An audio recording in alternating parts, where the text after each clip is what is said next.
new era of super smashing is almost upon us. With even more faces to recognize, it can be daunting to pick the brother that's right for you.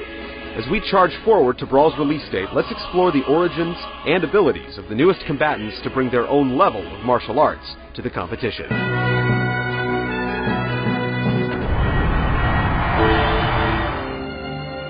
Sure, we've already played as Samus, but never in her Zero suit. We first witnessed the suit in Metroid Zero Mission for the GBA in 2004. After defeating Mother Brain, Samus removed her power suit just before a pirate ambush forced her to find safety with just an emergency pistol to stun enemies.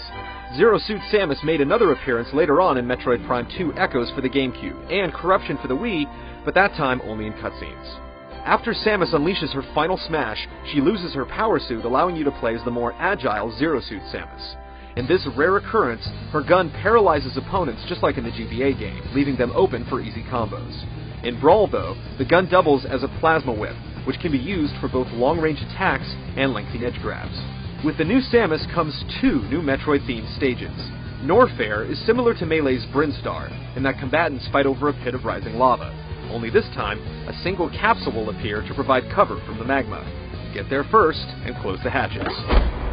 Frigate Orpheon is taken straight out of Metroid Prime, Parasite Queen and all. A siren wanes before the lights go out, and then the stage flips over 180 degrees as you do battle on new terrain.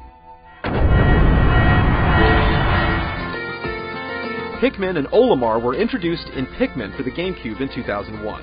After crash landing on an unknown planet, Olimar discovered the plant-like Pikmin species and used them to retrieve broken parts of his fallen ship to return home. Olimar sent out orders to the Pikmin, such as attacking or building bridges. 3 years later, they combined forces again in the sequel, Pikmin 2. Just like in the GameCube versions, Olimar is almost useless without his Pikmin in Brawl, so his standard special move adds up to 6 Pikmin to his arsenal to carry out attacks. As expected, the color of the Pikmin determines its strengths and weaknesses, and mastering when to use each one is critical. For example, white Pikmin will inflict poison, while purple ones slam into enemies instead of latching onto them like the others. Olimar's special down move will gather any stray Pikmin around, as well as shift new Pikmin to the front of the line to further maximize strategy. When the gang gets the Smash Ball, they take off in Olimar's spaceship and come crashing down on any unlucky combatants. Because of its smaller attack range, it's an ideal final smash for 4-player battles. In their new stage, Distant Planet, the weed flooring is bouncy. When it rains, the slope on the left becomes treacherous, and when the giant bullboard appears on the right, you can feed him with Olimar's opponents. Ike first appeared in 2005's Fire Emblem Path of Radiance for the GameCube, and then in 2007's Radiant Dawn for the Wii.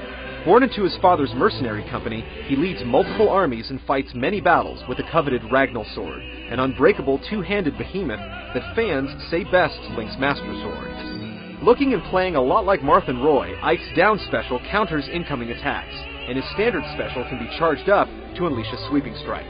With Ike's Ether maneuver, he throws his sword up in the air, leaps high to catch it, and comes barreling down on anyone below. Although he can take damage during this attack, he's immovable when the sword is out of his hand. After getting the Smash Ball, Ike performs a more powerful Ether attack, first lifting opponents up in the air, delivering a swift dosage of sword combos, and ultimately letting loose with a final pile drive. Ike's Castle Siege stage finds him at a castle in the midst of a battle. The battle first takes place on top of the castle, but eventually the ground breaks apart, bringing the fight onto the castle grounds. Here you'll find destructible statues holding platforms, but the earth breaks yet again, forcing combatants to finish the battle underground. The third installment of the Mother franchise, known as Earthbound in the US, was released in Japan in 2006. Lucas was the hero of the game, a gentle, shy boy who eventually learned paranormal abilities known as Psi and PK, allowing him to heal and attack. He has not appeared in any other game since. Lucas joins another Mother character, Ness, in Brawl, and while he does share many of the same moves, his edge-grabbing snake and PK freeze attack make him a much more viable fighter. Replacing Ness's Flash, Freeze is chargeable and controllable after release. In addition, Ness's PK Thunder makes a return, a controllable projectile that doubles as a third jump back onto the stage, and a heavy attack. Lucas's final smash has him delivering a decisive Starstorm attack. Meteors come showering down on the stage that are nearly impossible to evade. And perhaps the largest stage in Smash Bros. History, Lucas's home court is Newport City from Mother 3. Like the temple stage from Melee, fighting can take place on top and bottom. Once in a while, the monster known as the Ultimate Chimera will appear, instantly sending fighters flying with a single bite.